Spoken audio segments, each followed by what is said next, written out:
This is a long fast climb now out of this. You come onto the mountain mile, which on the smaller bike you think you can get a rest along here, and you actually can, although it's very fast. But on the big bike, the mountain mile even becomes hard work.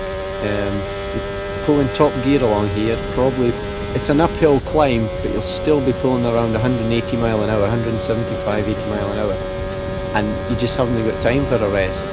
It's a long winding strip of road along here. You think you've got time, but you've got to watch, because these little kinks at the speed you're travelling become quite tight bends, especially as you near the end here, the end of the mile. The double rights here are very tight, especially this one here. Then it's back a couple of gears into the mountain box, which is a lovely bend. I enjoy this. You can see the mountain of Snaefell in the front there. You have to be you have to watch out for the wind here. You can get clipped with the wind quite a lot of times as you come around these right-handers, especially this second one. It's very fast. Another slow rider coming up, so cautious there. We're coming onto the veranda section now, which is just one big bend. It's 4 corners taken in a oneer, and you would think somebody was just throwing that white line everywhere. It just goes all over the place in front of you. And then you're out onto the section in towards the bungalow bridge. Your top gear here, round this right, you gently draw it up and back 1 or 2 gears round the bungalow bridge. And exhaust just touching the road there. Come in towards the bungalow, you're back into top, and just gently, as soon as you see the marshal's box, down 3 gears and into the bungalow.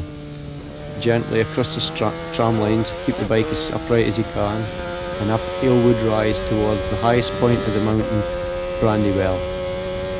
You can get a lot of fog up this section sometimes. You have to watch, just mist blowing around. Into the Brandywell, back 3 gears. It can really close up this bend. You have to be quite cautious, tightens up on you. And then you feel as though the bike's gained a lot of speed as you start to drop over the other side of the mountain. You're coming down towards the 32nd milestone, back a gear just to steady the bike up, and very, very fast round here. It's very bumpy, you've got to fight with the handle, but you're sort of really hanging on round there. And then gentle on the brakes into windy corner. You sometimes get the impression the winds come under the fairing there, you can hardly lean the bike into the corner. You just have to be cautious. Then along another fast section, very similar to the mountain mile, along towards the 33rd milestone.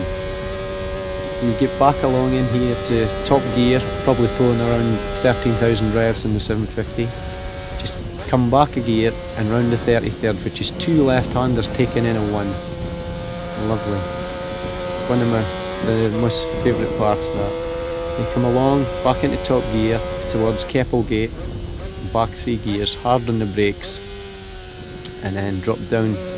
This is the real drop off the side of the mountain now, down towards Kate's Cottage, with a very fast left-hander.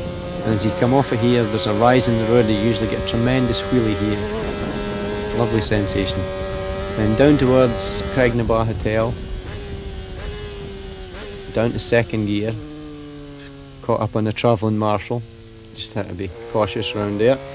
Now we're on to the very fastest part of the section now, the drop to Brandish. As you drop down this hill, you're into top gear, pulling 14,000 revs, and in the region of 185, 90 mile an hour.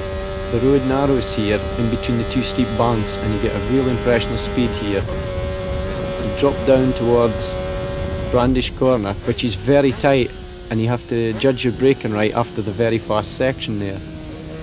Down there, 2nd or 3rd gear, sometimes you get it a little bit different. Then the long drop to Hilbury, which is one of the fastest bends on the course. You just approach it, nick back to 5th, and just very fast. It's a lovely smooth corner this, and just a little bump in the middle. And up towards Cronknamona, which is 4 left-hand bends taken in one big sweep. It's really enjoyable coming around here. And just as you get round the last one, just roll the throttle and into one of the most deceiving corners on the circuit, Signpost. You've got to really be steady around here. Road falls away from you. You drop down around Bedstead. It's another short circuit scratching type corner. and in towards one of the trickiest, tightest sections of the lot, the Nuke and down round Governor's Bridge. You've just got to let the bike ride over the ripples here. You'll never win races by going mad down here. Just very, very gentle round the old Governor's Bridge here, and into one of the slippy sections. It's damp in under the trees here, and you've got to be very cautious.